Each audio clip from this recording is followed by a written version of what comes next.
Okay. Kaya ako tinatanong kasi sanay ako sa mga ganyang tournament. Di ba sa Astroman nga namin?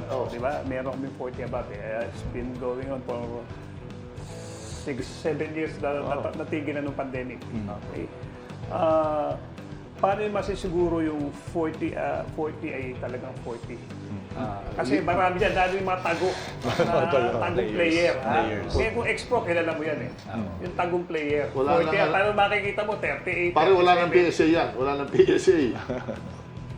Anong gagawin Most niyo of them, nagsasubmit din sila ng PSA. Kasi may mga teams din na yung ibang players, kilala na 38 pa lang, 39. So that's the time na nagpapasubmit kami ng requirements na within 24 hours.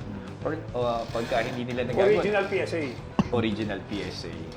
Okay. Most of them na kasi napo-forfeit. So yung mga teams ngayon talagang naghihigpit din sila kasi at the end of the day sa kanila rin kami papayagan namin sila maglaro kaya lang pagka nagka-problema sila talagang mapo-forfeit yung games nila. Okay. Sayang naman kung change identity.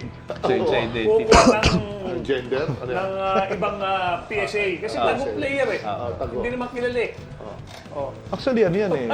Coach Jerry, alam mo kung minsan kasi, ang galing nito. Siyempre, iba diyang kilala yan. Kilala. Di ba, gano'n ngayon, pag magaling ka, siyempre, may mga ligan labas dyan, may mga exhibition game dyan. Uso yung mga pustahan dyan, di ba? So, makikita mo rin sila doon. So, may makakakita sa kanila.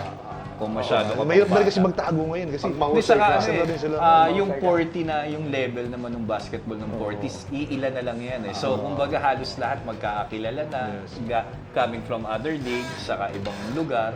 So pagdating dyan, halos lahat sila magkakakilala na rin. Okay. Sa akin,